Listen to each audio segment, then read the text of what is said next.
Mes chers amis, mes frères et sœurs en Christ, alors que le jour s'achève et que le silence s'installe autour de vous, je vous invite à déposer tous vos soucis aux pieds du Seigneur.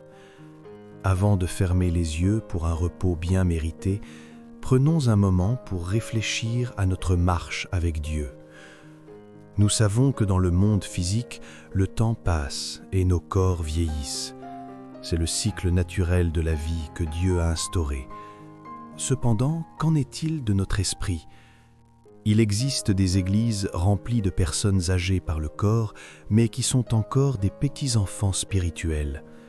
Lorsque nous restons des enfants dans la foi, nous sommes souvent troublés par les soucis du monde, par des querelles inutiles et par une confusion constante. Un jardin d'enfants est toujours plus bruyant qu'un lycée, n'est-ce pas ? Ce n'est pas une question de connaissance intellectuelle, mais de maturité du cœur. Comment savoir si nous avons grandi en proportion du temps écoulé depuis notre rencontre avec Jésus ? La première chose est de voir si nous traitons la connaissance spirituelle de manière équilibrée. Bien sûr, l'évangile de la croix est notre fondement commun, mais après avoir été sauvés, si nous ne restons fixés que sur un seul sujet, comme si nous étions des spécialistes passionnés par une seule page de la Bible, cela montre que nous ne sommes pas encore pleinement robustes spirituellement. La parole de Dieu est une nourriture riche et variée que nous devons apprendre à savourer dans toute sa profondeur. La maturité se voit aussi dans notre capacité à discerner ce qui est juste devant Dieu. Un adulte spirituel n'a pas besoin de demander conseil pour chaque petite chose de la vie quotidienne. Il connaît le cœur de son Père. Il sait comment traiter les autres, en particulier ceux qui sont encore fragiles dans la foi. Avez-vous remarqué comment certains aînés, par leur simple présence et leur douceur, apaisent les plus jeunes ? C'est cela, la maturité. Dans la vie physique, on considère qu'une personne est adulte lorsqu'elle peut donner la vie et prendre soin d'un enfant. Spirituellement, c'est la même chose. Sommes-nous capables de partager l'Évangile pour voir de nouvelles âmes naître en Christ ? Et plus encore, savons-nous choisir la nourriture spirituelle adaptée à ces nouveau-nés ? Un parent qui donnerait n'importe quoi à manger à un nourrisson ferait preuve d'irresponsabilité. L'apôtre Paul disait « Nous avons été pleins de douceur au milieu de vous, comme une nourrice qui prend tendrement soin de ses propres enfants. » Voilà le portrait d'un chrétien mature, quelqu'un qui sait nourrir, protéger et aimer. Alors que vous vous préparez à dormir, sachez que votre discernement doit toujours être fondé sur la Bible. Le monde essaie souvent de juger l'Église par le nombre de personnes ou par l'apparence des bâtiments, mais ce sont des critères séculiers. Une Église n'est pas un grand magasin où le succès se mesure au nombre de clients. Pour Dieu, ce qui compte, c'est de savoir si nous marchons selon sa parole. Il est si joyeux de voir un frère ou une sœur dire « Après 6 mois, après 1 an dans cette communauté, je sens que j'ai changé, que j'ai grandi spirituellement. » C'est là que réside la véritable bénédiction. Nous devons faire attention à ceux qui essaient de poser à nouveau les fondements de la doctrine de manière confuse. La Bible est claire. Il n'y a que 2 destinations finales pour l'âme humaine. Ceux qui sont sauvés vont au paradis et ceux qui ne le sont pas vont en enfer. Il n'y a pas de lieu intermédiaire, pas de salle d'attente. Restez ferme sur ces vérités simples. Ne vous laissez pas séduire par des enseignements qui compliquent ce que Dieu a rendu clair. Un chrétien paresseux ou un enseignant négligent peut causer beaucoup de confusion. Mais vous, mes chers amis, vous êtes appelés à tendre vers la perfection, vers la maturité complète. Au début, nous ne buvons que du lait, comme des bébés. Mais quel bonheur pour le Seigneur de voir son enfant commencer à manger de la nourriture solide. Quelle joie pour un parent de voir son enfant grandir et changer de régime alimentaire. Dieu ressent la même chose pour vous. Ne restons pas bloqués dans les répétitions éternelles des rudiments. Certains passent leur vie à écouter des sermons qui ne font que répéter le salut sans jamais enseigner comment vivre pour Dieu. C'est comme nourrir un enfant uniquement avec du lait pendant des années. Il finirait par être malnutri. La vraie prédication n'est pas l'opinion d'un homme ou sa philosophie personnelle. C'est la proclamation de la vérité biblique. Ce soir, demandez au Seigneur de vous donner une fin nouvelle pour sa parole, une fin qui vous pousse à aller au-delà du simple lait pour découvrir les trésors cachés de sa sagesse. Pour grandir, pour être ce chrétien mature qui plaît à Dieu, il y a une discipline essentielle, la lecture de la Bible. Je voudrais insister sur ce point ce soir. Vous devez faire de la lecture des Saintes Écritures votre routine quotidienne. Le changement ne vient pas en un jour ou deux, mais il vient par la persévérance. L'apôtre Paul disait à Timothée « Applique-toi à la lecture ». En grec original, le mot utilisé pour « s'appliquer » évoque l'attitude d'un serviteur qui attend les ordres de son maître. C'est une attention totale. Pendant très longtemps dans l'histoire de l'humanité, la Bible n'était pas une propriété individuelle, elle appartenait à la communauté. On ne pouvait la lire qu'en se rendant à l'église. Imaginez le privilège que nous avons aujourd'hui. Depuis l'invention de l'imprimerie, la Bible est devenue accessible à tous. Nous vivons l'époque où la parole de Dieu est la moins chère de toute l'histoire. Pourtant, cette facilité nous fait parfois oublier son caractère sacré. Lire la Bible est un ministère sérieux. C'est écouter Dieu nous parler directement. Dans le livre de Néhémie, nous voyons que les Lévites lisaient distinctement dans le livre de la loi de Dieu, et ils en donnaient le sens pour faire comprendre ce qu'ils avaient lu. C'est cela la véritable vie spirituelle: lire, comprendre et appliquer. Ne vous contentez pas de lire la Bible dans les moments perdus. Consacrez-lui un temps spécifique. Un temps sans téléphone, sans message, sans distraction. Juste vous et la voix de Dieu.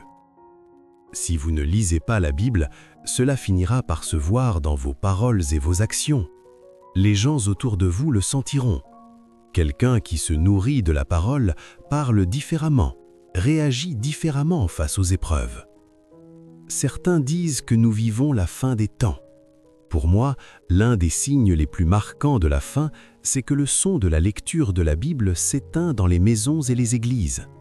On chante plus fort, on prie parfois beaucoup, mais on lit moins la parole. Pourtant, la parole est la source de tout.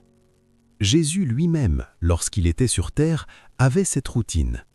À Nazareth, il se rendit à la synagogue selon sa coutume le jour du sabbat, et il se leva pour faire la lecture.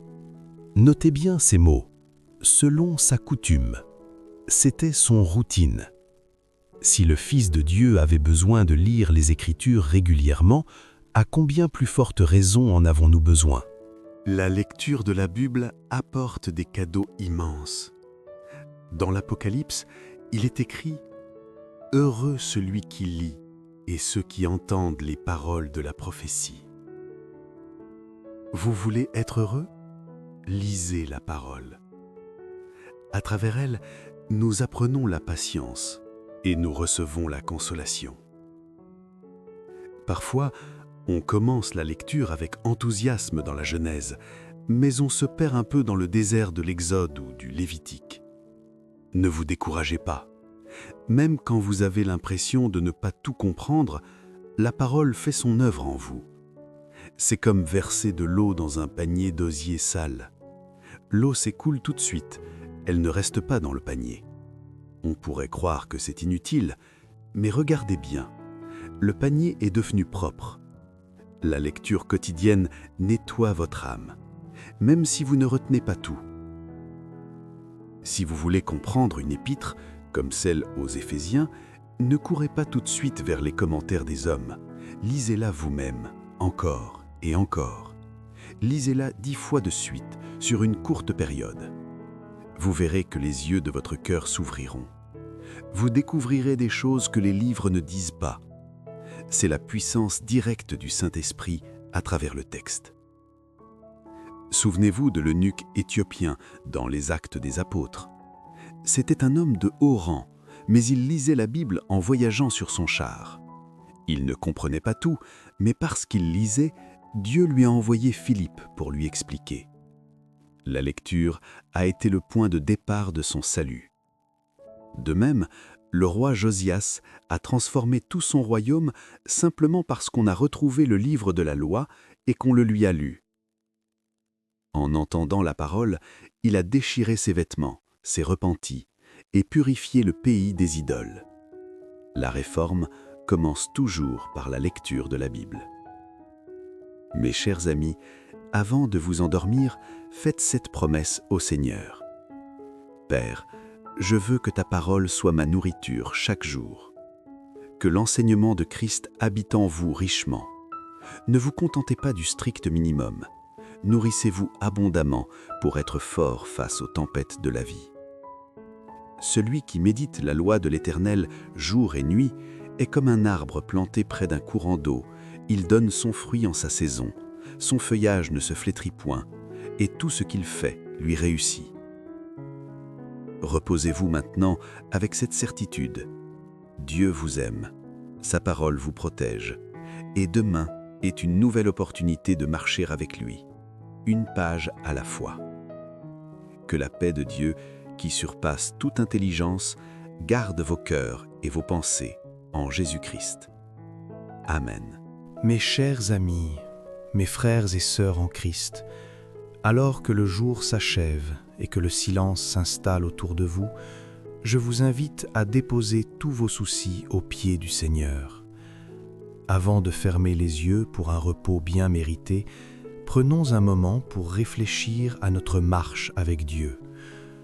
Nous savons que dans le monde physique, le temps passe et nos corps vieillissent. C'est le cycle naturel de la vie que Dieu a instauré. Cependant, qu'en est-il de notre esprit ? Il existe des églises remplies de personnes âgées par le corps, mais qui sont encore des petits-enfants spirituels. Lorsque nous restons des enfants dans la foi, nous sommes souvent troublés par les soucis du monde, par des querelles inutiles et par une confusion constante. Un jardin d'enfants est toujours plus bruyant qu'un lycée, n'est-ce pas ? Ce n'est pas une question de connaissance intellectuelle, mais de maturité du cœur. Comment savoir si nous avons grandi en proportion du temps écoulé depuis notre rencontre avec Jésus ? La première chose est de voir si nous traitons la connaissance spirituelle de manière équilibrée. Bien sûr, l'évangile de la croix est notre fondement commun, mais après avoir été sauvés, si nous ne restons fixés que sur un seul sujet, comme si nous étions des spécialistes passionnés par une seule page de la Bible, cela montre que nous ne sommes pas encore pleinement robustes spirituellement. La parole de Dieu est une nourriture riche et variée que nous devons apprendre à savourer dans toute sa profondeur. La maturité se voit aussi dans notre capacité à discerner ce qui est juste devant Dieu. Un adulte spirituel n'a pas besoin de demander conseil pour chaque petite chose de la vie quotidienne. Il connaît le cœur de son Père. Il sait comment traiter les autres, en particulier ceux qui sont encore fragiles dans la foi. Avez-vous remarqué comment certains aînés, par leur simple présence et leur douceur, apaisent les plus jeunes ? C'est cela, la maturité. Dans la vie physique, on considère qu'une personne est adulte lorsqu'elle peut donner la vie et prendre soin d'un enfant. Spirituellement, c'est la même chose. Sommes-nous capables de partager l'Évangile pour voir de nouvelles âmes naître en Christ ? Et plus encore, savons-nous choisir la nourriture spirituelle adaptée à ces nouveau-nés ? Un parent qui donnerait n'importe quoi à manger à un nourrisson ferait preuve d'irresponsabilité. L'apôtre Paul disait « Nous avons été pleins de douceur au milieu de vous, comme une nourrice qui prend tendrement soin de ses propres enfants. » Voilà le portrait d'un chrétien mature, quelqu'un qui sait nourrir, protéger et aimer. Alors que vous vous préparez à dormir, sachez que votre discernement doit toujours être fondé sur la Bible. Le monde essaie souvent de juger l'Église par le nombre de personnes ou par l'apparence des bâtiments, mais ce sont des critères séculiers. Une église n'est pas un grand magasin où le succès se mesure au nombre de clients. Pour Dieu, ce qui compte, c'est de savoir si nous marchons selon sa parole. Il est si joyeux de voir un frère ou une sœur dire « Après 6 mois, après 1 an dans cette communauté, je sens que j'ai changé, que j'ai grandi spirituellement. » C'est là que réside la véritable bénédiction. Nous devons faire attention à ceux qui essaient de poser à nouveau les fondements de la doctrine de manière confuse. La Bible est claire. Il n'y a que 2 destinations finales pour l'âme humaine. Ceux qui sont sauvés vont au paradis et ceux qui ne le sont pas vont en enfer. Il n'y a pas de lieu intermédiaire, pas de salle d'attente. Restez ferme sur ces vérités simples. Ne vous laissez pas séduire par des enseignements qui compliquent ce que Dieu a rendu clair. Un chrétien paresseux ou un enseignant négligent peut causer beaucoup de confusion. Mais vous, mes chers amis, vous êtes appelés à tendre vers la perfection, vers la maturité complète. Au début, nous ne buvons que du lait, comme des bébés. Mais quel bonheur pour le Seigneur de voir son enfant commencer à manger de la nourriture solide. Quelle joie pour un parent de voir son enfant grandir et changer de régime alimentaire. Dieu ressent la même chose pour vous. Ne restons pas bloqués dans les répétitions éternelles des rudiments. Certains passent leur vie à écouter des sermons qui ne font que répéter le salut sans jamais enseigner comment vivre pour Dieu. C'est comme nourrir un enfant uniquement avec du lait pendant des années. Il finirait par être malnutri. La vraie prédication n'est pas l'opinion d'un homme ou sa philosophie personnelle. C'est la proclamation de la vérité biblique. Ce soir, demandez au Seigneur de vous donner une fin nouvelle pour sa parole, une fin qui vous pousse à aller au-delà du simple lait pour découvrir les trésors cachés de sa sagesse. Pour grandir, pour être ce chrétien mature qui plaît à Dieu, il y a une discipline essentielle, la lecture de la Bible. Je voudrais insister sur ce point ce soir. Vous devez faire de la lecture des Saintes Écritures votre routine quotidienne. Le changement ne vient pas en 1 jour ou 2, mais il vient par la persévérance. L'apôtre Paul disait à Timothée « Applique-toi à la lecture ». En grec original, le mot utilisé pour « s'appliquer » évoque l'attitude d'un serviteur qui attend les ordres de son maître. C'est une attention totale. Pendant très longtemps dans l'histoire de l'humanité, la Bible n'était pas une propriété individuelle, elle appartenait à la communauté. On ne pouvait la lire qu'en se rendant à l'église. Imaginez le privilège que nous avons aujourd'hui. Depuis l'invention de l'imprimerie, la Bible est devenue accessible à tous. Nous vivons l'époque où la parole de Dieu est la moins chère de toute l'histoire. Pourtant, cette facilité nous fait parfois oublier son caractère sacré. Lire la Bible est un ministère sérieux. C'est écouter Dieu nous parler directement. Dans le livre de Néhémie, nous voyons que les Lévites lisaient distinctement dans le livre de la loi de Dieu. Et ils en donnaient le sens pour faire comprendre ce qu'ils avaient lu. C'est cela, la véritable vie spirituelle. Lire, comprendre et appliquer. Ne vous contentez pas de lire la Bible dans les moments perdus. Consacrez-lui un temps spécifique. Un temps sans téléphone, sans message, sans distraction. Juste vous et la voix de Dieu.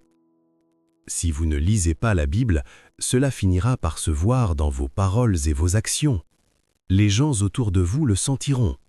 Quelqu'un qui se nourrit de la parole parle différemment, réagit différemment face aux épreuves. Certains disent que nous vivons la fin des temps. Pour moi, l'un des signes les plus marquants de la fin, c'est que le son de la lecture de la Bible s'éteint dans les maisons et les églises. On chante plus fort, on prie parfois beaucoup, mais on lit moins la parole. Pourtant, la parole est la source de tout. Jésus lui-même, lorsqu'il était sur terre, avait cette routine. À Nazareth, il se rendit à la synagogue selon sa coutume le jour du sabbat. et il se leva pour faire la lecture. Notez bien ces mots, selon sa coutume. C'était son routine. Si le Fils de Dieu avait besoin de lire les Écritures régulièrement, à combien plus forte raison en avons-nous besoin? La lecture de la Bible apporte des cadeaux immenses. Dans l'Apocalypse, il est écrit « Heureux celui qui lit et ceux qui entendent les paroles de la prophétie ». Vous voulez être heureux? Lisez la parole. À travers elle, nous apprenons la patience et nous recevons la consolation. Parfois, on commence la lecture avec enthousiasme dans la Genèse, mais on se perd un peu dans le désert de l'Exode ou du Lévitique. Ne vous découragez pas. Même quand vous avez l'impression de ne pas tout comprendre, la parole fait son œuvre en vous. C'est comme verser de l'eau dans un panier d'osier sale. L'eau s'écoule tout de suite, elle ne reste pas dans le panier. On pourrait croire que c'est inutile, mais regardez bien. Le panier est devenu propre. La lecture quotidienne nettoie votre âme, même si vous ne retenez pas tout. Si vous voulez comprendre une épître, comme celle aux Éphésiens, ne courez pas tout de suite vers les commentaires des hommes. Lisez-la vous-même, encore et encore. Lisez-la 10 fois de suite, sur une courte période. Vous verrez que les yeux de votre cœur s'ouvriront. Vous découvrirez des choses que les livres ne disent pas. C'est la puissance directe du Saint-Esprit à travers le texte. Souvenez-vous de l'eunuque éthiopien dans les Actes des Apôtres. C'était un homme de haut rang, mais il lisait la Bible en voyageant sur son char. Il ne comprenait pas tout, mais parce qu'il lisait, Dieu lui a envoyé Philippe pour lui expliquer. La lecture a été le point de départ de son salut. De même, le roi Josias a transformé tout son royaume simplement parce qu'on a retrouvé le livre de la loi et qu'on le lui a lu. En entendant la parole, il a déchiré ses vêtements, s'est repenti et purifié le pays des idoles. La réforme commence toujours par la lecture de la Bible. Mes chers amis, avant de vous endormir, faites cette promesse au Seigneur.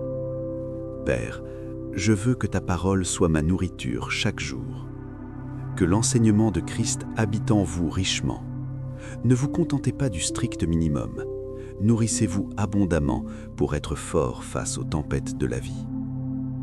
Celui qui médite la loi de l'Éternel jour et nuit est comme un arbre planté près d'un courant d'eau. Il donne son fruit en sa saison. Son feuillage ne se flétrit point, et tout ce qu'il fait lui réussit. Reposez-vous maintenant avec cette certitude. Dieu vous aime, sa parole vous protège, et demain est une nouvelle opportunité de marcher avec lui, une page à la fois. Que la paix de Dieu, qui surpasse toute intelligence, garde vos cœurs et vos pensées en Jésus-Christ. Amen. Mes chers amis, mes frères et sœurs en Christ, alors que le jour s'achève et que le silence s'installe autour de vous, je vous invite à déposer tous vos soucis aux pieds du Seigneur. Avant de fermer les yeux pour un repos bien mérité, prenons un moment pour réfléchir à notre marche avec Dieu. Nous savons que dans le monde physique, le temps passe et nos corps vieillissent. C'est le cycle naturel de la vie que Dieu a instauré. Cependant, qu'en est-il de notre esprit ? Il existe des églises remplies de personnes âgées par le corps, mais qui sont encore des petits-enfants spirituels. Lorsque nous restons des enfants dans la foi, nous sommes souvent troublés par les soucis du monde, par des querelles inutiles et par une confusion constante. Un jardin d'enfants est toujours plus bruyant qu'un lycée, n'est-ce pas ? Ce n'est pas une question de connaissance intellectuelle, mais de maturité du cœur. Comment savoir si nous avons grandi en proportion du temps écoulé depuis notre rencontre avec Jésus ? La première chose est de voir si nous traitons la connaissance spirituelle de manière équilibrée.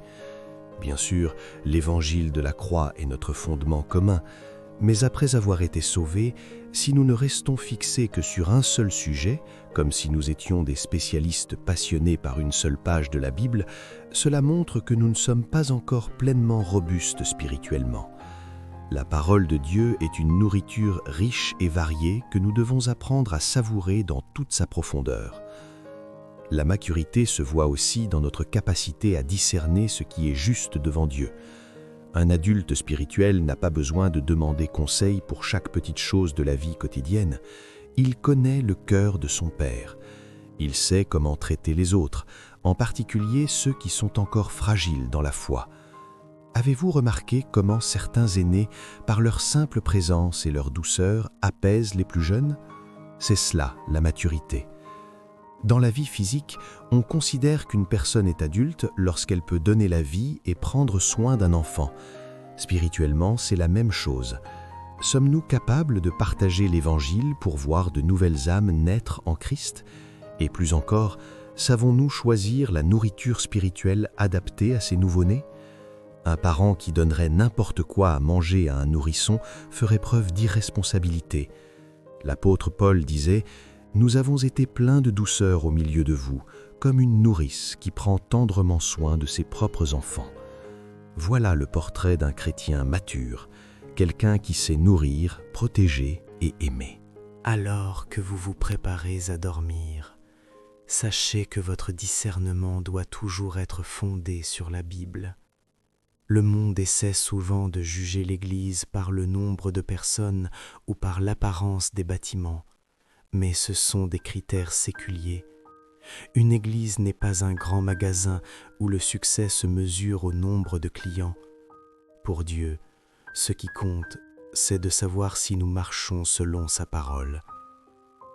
Il est si joyeux de voir un frère ou une sœur dire « Après 6 mois, après 1 an dans cette communauté, je sens que j'ai changé, que j'ai grandi spirituellement. » C'est là que réside la véritable bénédiction. Nous devons faire attention à ceux qui essaient de poser à nouveau les fondements de la doctrine de manière confuse. La Bible est claire, il n'y a que 2 destinations finales pour l'âme humaine. Ceux qui sont sauvés vont au paradis et ceux qui ne le sont pas vont en enfer. Il n'y a pas de lieu intermédiaire, pas de salle d'attente. Restez ferme sur ces vérités simples. Ne vous laissez pas séduire par des enseignements qui compliquent ce que Dieu a rendu clair. Un chrétien paresseux ou un enseignant négligent peut causer beaucoup de confusion. Mais vous, mes chers amis, vous êtes appelés à tendre vers la perfection, vers la maturité complète. Au début, nous ne buvons que du lait, comme des bébés. Mais quel bonheur pour le Seigneur de voir son enfant commencer à manger de la nourriture solide. Quelle joie pour un parent de voir son enfant grandir et changer de régime alimentaire. Dieu ressent la même chose pour vous. Ne restons pas bloqués dans les répétitions éternelles des rudiments. Certains passent leur vie à écouter des sermons qui ne font que répéter le salut sans jamais enseigner comment vivre pour Dieu. C'est comme nourrir un enfant uniquement avec du lait pendant des années. Il finirait par être malnutri. La vraie prédication n'est pas l'opinion d'un homme ou sa philosophie personnelle. C'est la proclamation de la vérité biblique. Ce soir, demandez au Seigneur de vous donner une faim nouvelle pour sa parole, une faim qui vous pousse à aller au-delà du simple lait pour découvrir les trésors cachés de sa sagesse. Pour grandir, pour être ce chrétien mature qui plaît à Dieu, il y a une discipline essentielle, la lecture de la Bible. Je voudrais insister sur ce point ce soir. Vous devez faire de la lecture des Saintes Écritures votre routine quotidienne. Le changement ne vient pas en 1 jour ou 2, mais il vient par la persévérance. L'apôtre Paul disait à Timothée « Applique-toi à la lecture ». En grec original, le mot utilisé pour « s'appliquer » évoque l'attitude d'un serviteur qui attend les ordres de son maître. C'est une attention totale. Pendant très longtemps dans l'histoire de l'humanité, la Bible n'était pas une propriété individuelle, elle appartenait à la communauté, on ne pouvait la lire qu'en se rendant à l'église. Imaginez le privilège que nous avons aujourd'hui. Depuis l'invention de l'imprimerie, la Bible est devenue accessible à tous. Nous vivons l'époque où la parole de Dieu est la moins chère de toute l'histoire. Pourtant, cette facilité nous fait parfois oublier son caractère sacré. Lire la Bible est un ministère sérieux. C'est écouter Dieu nous parler directement. Dans le livre de Néhémie, nous voyons que les Lévites lisaient distinctement dans le livre de la loi de Dieu, et ils en donnaient le sens pour faire comprendre ce qu'ils avaient lu. C'est cela la véritable vie spirituelle: lire, comprendre et appliquer. Ne vous contentez pas de lire la Bible dans les moments perdus. Consacrez-lui un temps spécifique. Un temps sans téléphone, sans message, sans distraction. Juste vous et la voix de Dieu. Si vous ne lisez pas la Bible, cela finira par se voir dans vos paroles et vos actions. Les gens autour de vous le sentiront. Quelqu'un qui se nourrit de la parole parle différemment, réagit différemment face aux épreuves. Certains disent que nous vivons la fin des temps. Pour moi, l'un des signes les plus marquants de la fin, c'est que le son de la lecture de la Bible s'éteint dans les maisons et les églises. On chante plus fort, on prie parfois beaucoup, mais on lit moins la parole. Pourtant, la parole est la source de tout. Jésus lui-même, lorsqu'il était sur terre, avait cette routine. À Nazareth, il se rendit à la synagogue selon sa coutume le jour du sabbat, et il se leva pour faire la lecture. Notez bien ces mots, selon sa coutume. C'était son routine. Si le Fils de Dieu avait besoin de lire les Écritures régulièrement, à combien plus forte raison en avons-nous besoin? La lecture de la Bible apporte des cadeaux immenses. Dans l'Apocalypse, il est écrit « Heureux celui qui lit et ceux qui entendent les paroles de la prophétie ». Vous voulez être heureux? Lisez la parole. À travers elle, nous apprenons la patience et nous recevons la consolation. Parfois, on commence la lecture avec enthousiasme dans la Genèse, mais on se perd un peu dans le désert de l'Exode ou du Lévitique. Ne vous découragez pas. Même quand vous avez l'impression de ne pas tout comprendre, la parole fait son œuvre en vous. C'est comme verser de l'eau dans un panier d'osier sale. L'eau s'écoule tout de suite, elle ne reste pas dans le panier. On pourrait croire que c'est inutile, mais regardez bien, le panier est devenu propre. La lecture quotidienne nettoie votre âme, même si vous ne retenez pas tout. Si vous voulez comprendre une épître, comme celle aux Éphésiens, ne courez pas tout de suite vers les commentaires des hommes. Lisez-la vous-même, encore et encore. Lisez-la 10 fois de suite, sur une courte période. Vous verrez que les yeux de votre cœur s'ouvriront. Vous découvrirez des choses que les livres ne disent pas. C'est la puissance directe du Saint-Esprit à travers le texte. Souvenez-vous de l'eunuque éthiopien dans les Actes des Apôtres. C'était un homme de haut rang, mais il lisait la Bible en voyageant sur son char. Il ne comprenait pas tout, mais parce qu'il lisait, Dieu lui a envoyé Philippe pour lui expliquer. La lecture a été le point de départ de son salut. De même, le roi Josias a transformé tout son royaume simplement parce qu'on a retrouvé le livre de la loi et qu'on le lui a lu. En entendant la parole, il a déchiré ses vêtements, s'est repenti et purifié le pays des idoles. La réforme commence toujours par la lecture de la Bible. Mes chers amis, avant de vous endormir, faites cette promesse au Seigneur. Père, je veux que ta parole soit ma nourriture chaque jour. Que l'enseignement de Christ habite en vous richement. Ne vous contentez pas du strict minimum. Nourrissez-vous abondamment pour être fort face aux tempêtes de la vie. Celui qui médite la loi de l'Éternel jour et nuit est comme un arbre planté près d'un courant d'eau. Il donne son fruit en sa saison, son feuillage ne se flétrit point, et tout ce qu'il fait lui réussit. Reposez-vous maintenant avec cette certitude. Dieu vous aime sa parole vous protège. Et demain est une nouvelle opportunité de marcher avec lui, une page à la fois.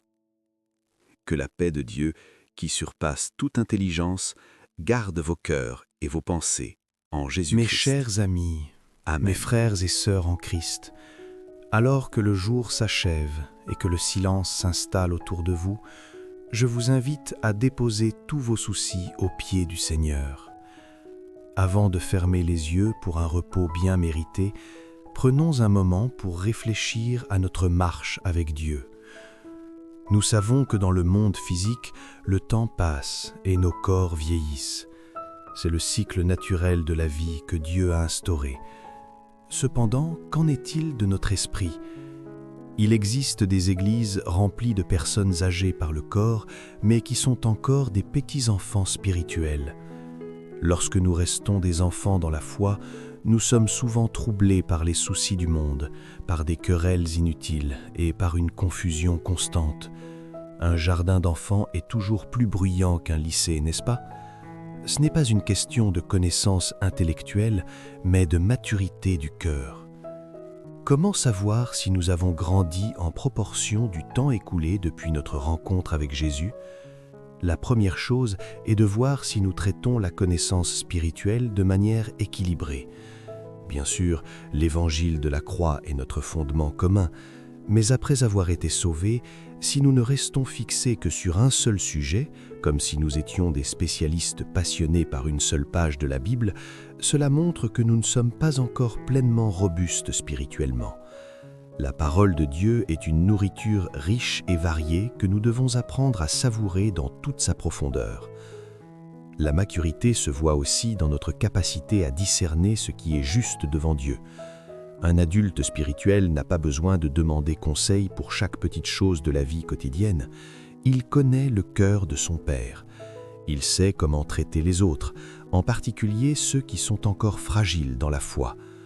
Avez-vous remarqué comment certains aînés, par leur simple présence et leur douceur, apaisent les plus jeunes ? C'est cela, la maturité. Dans la vie physique, on considère qu'une personne est adulte lorsqu'elle peut donner la vie et prendre soin d'un enfant.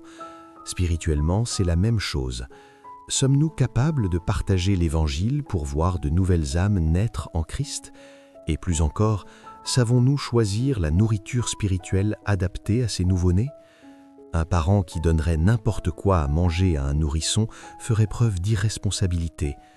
L'apôtre Paul disait « Nous avons été pleins de douceur au milieu de vous, comme une nourrice qui prend tendrement soin de ses propres enfants. » Voilà le portrait d'un chrétien mature, quelqu'un qui sait nourrir, protéger et aimer. Alors que vous vous préparez à dormir, sachez que votre discernement doit toujours être fondé sur la Bible. Le monde essaie souvent de juger l'Église par le nombre de personnes ou par l'apparence des bâtiments, mais ce sont des critères séculiers. Une Église n'est pas un grand magasin où le succès se mesure au nombre de clients. Pour Dieu, ce qui compte, c'est de savoir si nous marchons selon sa parole. Il est si joyeux de voir un frère ou une sœur dire « Après 6 mois, après 1 an dans cette communauté, je sens que j'ai changé, que j'ai grandi spirituellement. » C'est là que réside la véritable bénédiction.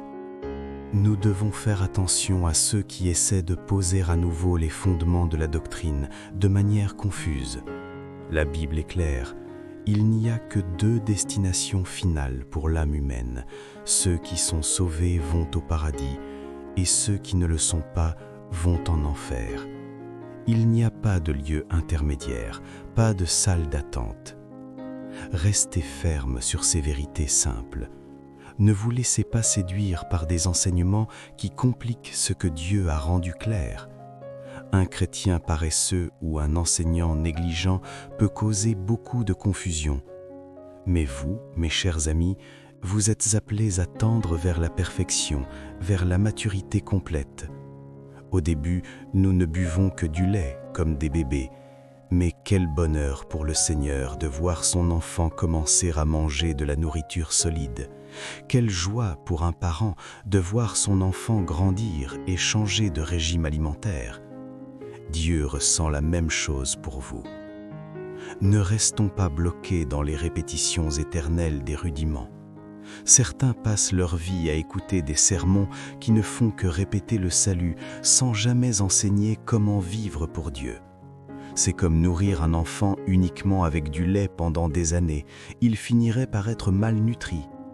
La vraie prédication n'est pas l'opinion d'un homme ou sa philosophie personnelle.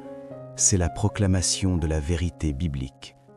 Ce soir, demandez au Seigneur de vous donner une fin nouvelle pour sa parole, une fin qui vous pousse à aller au-delà du simple lait pour découvrir les trésors cachés de sa sagesse. Pour grandir, pour être ce chrétien mature qui plaît à Dieu, il y a une discipline essentielle, la lecture de la Bible. Je voudrais insister sur ce point ce soir. Vous devez faire de la lecture des Saintes Écritures votre routine quotidienne. Le changement ne vient pas en un jour ou deux, mais il vient par la persévérance.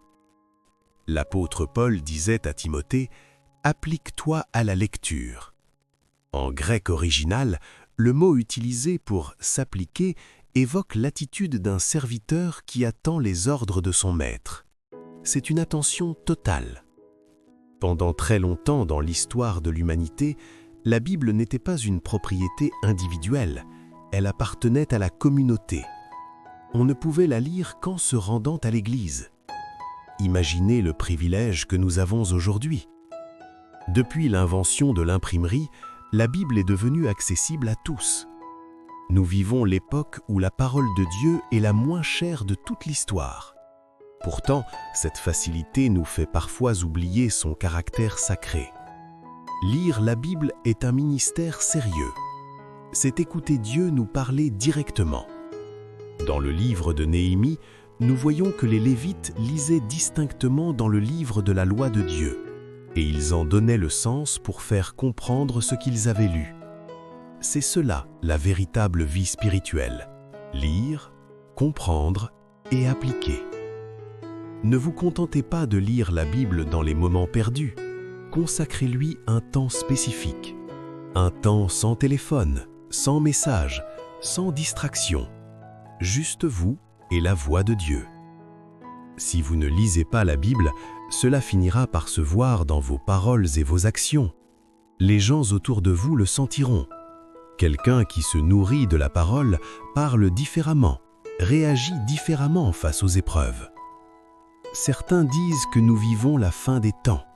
Pour moi, l'un des signes les plus marquants de la fin, c'est que le son de la lecture de la Bible s'éteint dans les maisons et les églises. On chante plus fort, on prie parfois beaucoup, mais on lit moins la parole. Pourtant, la parole est la source de tout. Jésus lui-même, lorsqu'il était sur terre, avait cette routine. À Nazareth, il se rendit à la synagogue selon sa coutume le jour du sabbat, et il se leva pour faire la lecture. Notez bien ces mots, selon sa coutume. C'était son routine. Si le Fils de Dieu avait besoin de lire les Écritures régulièrement, à combien plus forte raison en avons-nous besoin? La lecture de la Bible apporte des cadeaux immenses. Dans l'Apocalypse, il est écrit « Heureux celui qui lit et ceux qui entendent les paroles de la prophétie ». Vous voulez être heureux? Lisez la parole. À travers elle, nous apprenons la patience et nous recevons la consolation. Parfois, on commence la lecture avec enthousiasme dans la Genèse, mais on se perd un peu dans le désert de l'Exode ou du Lévitique. Ne vous découragez pas. Même quand vous avez l'impression de ne pas tout comprendre, la parole fait son œuvre en vous. C'est comme verser de l'eau dans un panier d'osier sale. L'eau s'écoule tout de suite, elle ne reste pas dans le panier. On pourrait croire que c'est inutile, mais regardez bien. Le panier est devenu propre. La lecture quotidienne nettoie votre âme, même si vous ne retenez pas tout. Si vous voulez comprendre une épître, comme celle aux Éphésiens, ne courez pas tout de suite vers les commentaires des hommes. Lisez-la vous-même, encore et encore. Lisez-la 10 fois de suite, sur une courte période. Vous verrez que les yeux de votre cœur s'ouvriront. Vous découvrirez des choses que les livres ne disent pas. C'est la puissance directe du Saint-Esprit à travers le texte. Souvenez-vous de l'eunuque éthiopien dans les Actes des Apôtres. C'était un homme de haut rang, mais il lisait la Bible en voyageant sur son char. Il ne comprenait pas tout, mais parce qu'il lisait, Dieu lui a envoyé Philippe pour lui expliquer. La lecture a été le point de départ de son salut. De même, le roi Josias a transformé tout son royaume simplement parce qu'on a retrouvé le livre de la loi et qu'on le lui a lu. En entendant la parole, il a déchiré ses vêtements, s'est repenti et purifié le pays des idoles. La réforme commence toujours par la lecture de la Bible. Mes chers amis, avant de vous endormir, faites cette promesse au Seigneur. Père, je veux que ta parole soit ma nourriture chaque jour. Que l'enseignement de Christ habite en vous richement. Ne vous contentez pas du strict minimum. Nourrissez-vous abondamment pour être fort face aux tempêtes de la vie. Celui qui médite la loi de l'Éternel jour et nuit est comme un arbre planté près d'un courant d'eau. Il donne son fruit en sa saison, son feuillage ne se flétrit point, et tout ce qu'il fait lui réussit. Reposez-vous maintenant avec cette certitude. Dieu vous aime, sa parole vous protège, et demain est une nouvelle opportunité de marcher avec lui, une page à la fois. Que la paix de Dieu, qui surpasse toute intelligence, garde vos cœurs et vos pensées en Jésus-Christ. Amen.